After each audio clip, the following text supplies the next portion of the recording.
Spin a Yarn started at Gen Con many years ago. Every year at Gen Con we do Forgotten Realms events.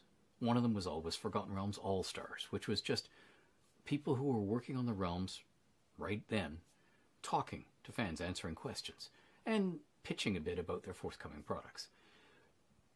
And we always had What's New in the Realms, which was a staff member, usually a TSR editor, sometimes a designer, and some of other creatives, usually including me, talking about what we were going to do in the future in the realms.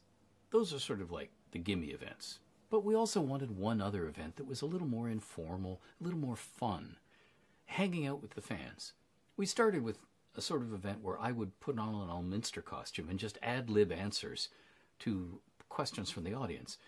But, you know, that sort of unscripted thing is fraught with potential peril. So we decided we'd do something a little more playful and yet that could be shared with people who couldn't actually make it to Gen Con.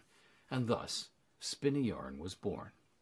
Now, Spin a Yarn, I think Jeff Grubb came up with the name, I know I didn't, was people in the audience, with the help of a long-suffering TSR or later Wizards of the Coast scribe, who would sort of MC and furiously write down or type down into a computer all the fan suggestions, would sort of referee contributions from the audience, and eventually I would write a story involving those contributions. And down the years, long-suffering stalwarts like Jeff Grubb and Stephen Shend of TSR and Wizards of the Coast would be the master of ceremonies. Later, Susan Morris did it for years, sometimes James Wyatt, and sometimes other creatives like Aaron Evans would help do this. And every year we would publish the story on the Wizards of the Coast website. And every year it would contain every fan suggestion, which meant some of the stories were very long. Well, over the years, we had to let that last one, about including absolutely everything, go by the board. For one thing, some of the suggestions were, how should we put it, not suitable for public consumption. And some of the other things were, we didn't want to have real-world people or real-world brands of potato chips or shoes or something like that mentioned in the story. It was both a potential, legal problems, and also it sort of jars you right out of the Forgotten Realms and into our modern world.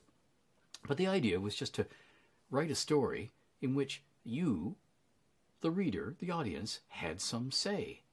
I would like to see this realm's character in this situation, in this place. So that's what Spin a Yarn is. I want this to continue. So from 2015 onwards, I will be sponsoring the Spin a Yarn event at Gen Con.